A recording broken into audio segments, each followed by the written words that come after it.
Hi there, everyone. Today is July 2nd or 12th. I don't know what was going on with my mind there. And you are with Robin at In the Family Way Coaching. Thank you for joining me today for our daily reading as we go through the Day by Day Kids Bible written by Karen Henley. If you are using that daily commitment calendar, go ahead and take that out and your sticker or however you're marking it off because you're about to hear the Bible today. Thank you for joining me, and I'm so glad that you're here with me as we go through the Bible.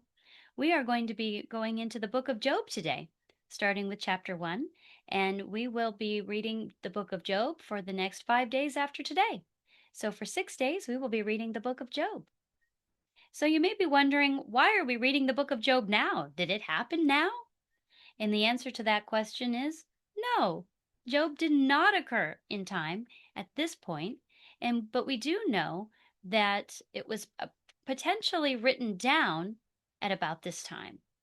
So prior to this, Job was a very old story, and it had been handed down through the generations in what we call the oral tradition. It was a story that was being told, but they were writing things down and keeping records, as we've seen with like the Book of Chronicles and Second and First Kings. And so this was about the time that we think that the book of Job, the story, was finally actually written down and recorded. And so that is why Karen Henley has included it at this time.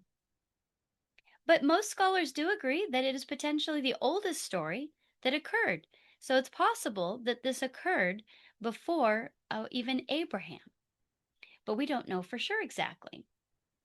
I did try to do some research, and the research suggests that it may have even occurred as recently as after Moses, based upon the reference to the Sabians in the Big Bible. But we don't know exactly for sure when Job's event happened. We just know that it happened a long time ago. So we are going to start that today, and we are going to start with chapter 1, and it is entitled Trouble. Job lived long ago, and many people had told his story. At last, someone wrote it down. Once there was a man named Job.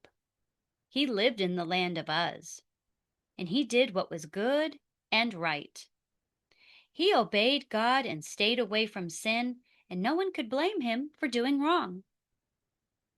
Job had 7 sons, 3 daughters, 7,000 sheep, 3,000 camels, 1,000 oxen, and 500 donkeys, and he had lots of servants. Job was the greatest man in the East. Job's sons took turns having big dinners at their houses, and they would ask their 3 sisters to come and eat for dinner. They would eat and they would drink, and then Job would make sure that they made things right with God. So he would offer God a gift for each one of them. He said, they might have sinned. They might have said bad things about God. So Job offered a gift to say they were sorry. And he did it so God would forgive them. And that's what Job always did. One day the angels came before God, and Satan, the one who blames people, came with them too. Where did you come from? God asked Satan.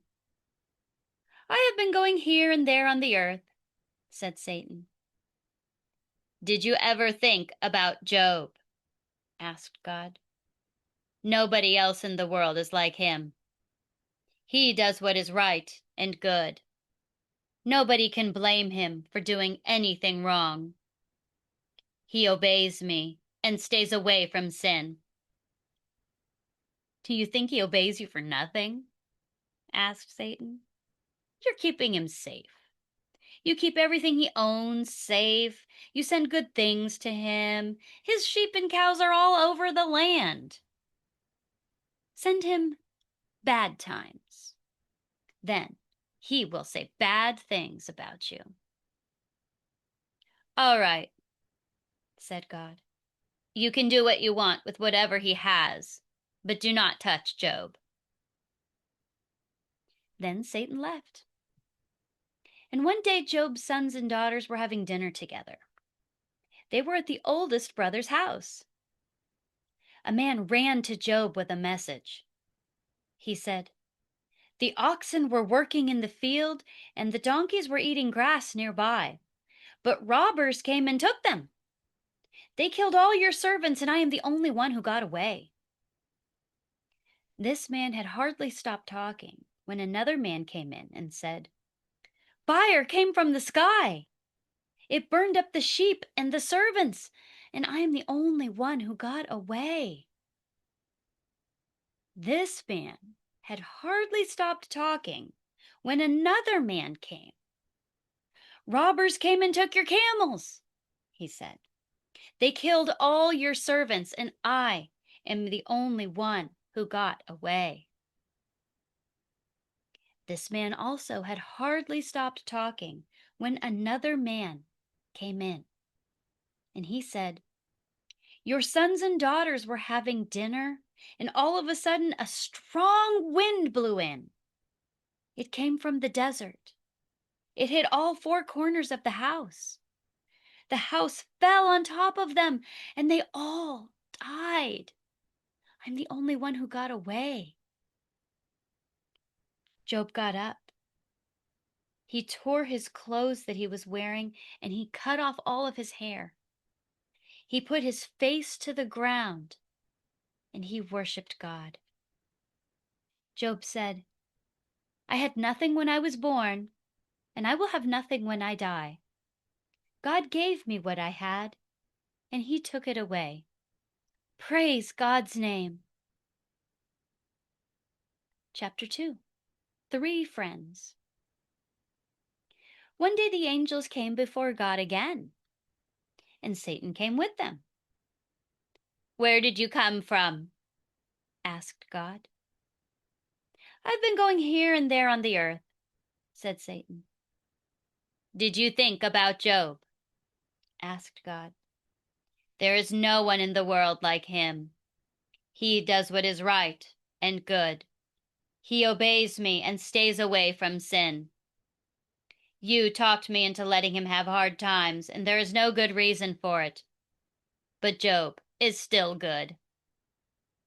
"Skin for skin," said Satan. "People will give anything to stay alive. Hurt his body, and then he will say bad things about you." "All right," said God. "Do what you want with Job, but do not kill him." So Satan left, and he made Job get sores on his body. They were on the bottom of his feet, they were on the top of his head, and they were all over his body. They hurt. Job sat in dust from a fire. He took a piece of a broken pot, and he rubbed it across his sores. His wife said to him, "Are you going to be true to God? Say bad things about him and die." "That is a foolish thing to say," said Job. "Should we let God send us just good things? Shouldn't we let him send trouble if he wants?" So Job did not sin by saying bad things about God. Now Job had 3 friends, Eliphaz, Bildad, and Zophar, and they heard what had happened to Job. So they got together and went to go see him.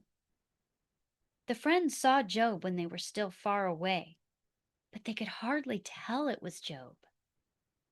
They began to cry out loud. They were so sad that they tore their robes. They put dust on their heads. Then they sat down on the ground with Job, and they sat there with him for 7 days and nights. Nobody said a thing because they could see just how much Job was hurting. And that's the end of our reading today.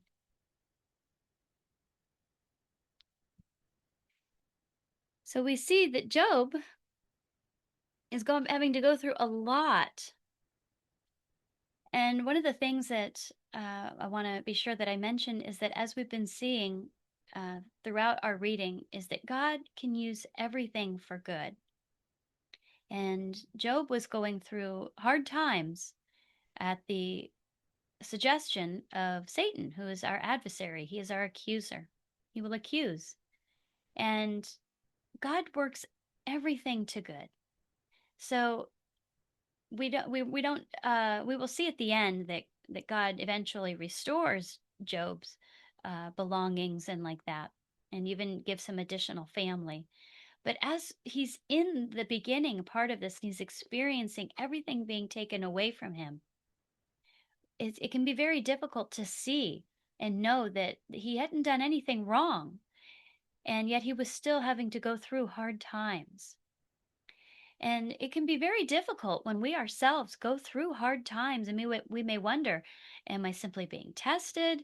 Uh, and we may think, and other people may tell us that we did something wrong, as we will see his friends doing. They will assume that because Job is going through hard times, that he must have done something to deserve it. And so often we can jump to that conclusion when we know somebody or uh, when we see somebody is going through hard times. And so we want to be careful not to jump to these conclusions because we don't know exactly why people are having to go through things. We do know that God works everything to good and that uh, we should not complain to God and curse God when these things happen. And that's what we see Job remaining steadfast in, is that Job acknowledges here, and this is part of our daily application. Every single thing we have comes from God. It is God's to give, just as we saw that God gives kingdoms to people, to kings, and he takes them away, and he uses everything according to his purpose. All people on the earth belong to God. And we know that our God is good and that he is love. And so it can be difficult to deal with this story and to see Job suffering simply because Satan has accused him and God allowed it to happen. And Job suffered quite a bit, as we see. He lost everything. But through this, we see Job is staying firm and not what we would call blaspheming God or speaking poorly about God. We have seen, I'm sure a lot of us have met people and have heard stories about people who turn away from God when they go through very, very difficult situations. I know for me, a couple of times I've met people who simply just don't want to be part of going to church because they don't want to be around the people. Because when they went through hard times, the first thing these people did was they came up and said, "What did you do? What did you do that was so sinful that God is punishing you?" And we need to be very careful to not jump to these conclusions when we see hard times coming upon people. We don't always know why God does things. We may eventually learn why by seeing that God is teaching us things and allowing us to practice our faith. But we do know that God is always with us. Jesus tells us he is always with us. We are never alone. And despite the difficult times, Job also will learn things through these difficult times. And we want to be sure that when we are at the hand of ourselves, even going through difficult times, that we not be tempted to turn away from God. And as Satan has accused that Job will do, we need to remember to hold firm in our faith as we've been learning and to remember, like Job is showing us, that everything we have comes from God. And as we arrived in this world with absolutely nothing, we can't take anything with us. So we may be able to accumulate riches for ourselves and property and to even have children, but God is God over everything. And although we may not understand a lot of what happens because his ways are higher than our ways, we just need to have faith and trust in God that he is going to work good through everything. And so it can be a hard lesson to learn, but we want to be sure that we don't jump to conclusions and immediately say, well, somebody is being punished by God, because we don't know that that is so. Just because bad things are happening does not mean that people are being punished, as we will see with Job here throughout the story, is that we see that Job had not done anything wrong, and yet God did allow these things to happen. So we want to be sure that we are offering a good testimony, like Job, that when hard times come, that we not turn away from God, but that we still cling to his love and his faithfulness and know that he will see us through, because God did see Job through everything that happened, as we will see in the next 6 days as we read through the whole book. So I hope that you are intrigued to continue hearing the story about Job, and join me again tomorrow as we pick up in our next chapters. And I hope that you feel that God has lit your light today, and to keep us mindful of not jumping to conclusions when other people or ourselves go through difficult times, to not first jump to that conclusion of, well, what am I being punished for? And and and to say that, to turn away from God. We need to remember to hold steady and hold faithful to God, because God is always with us and he will work everything to good.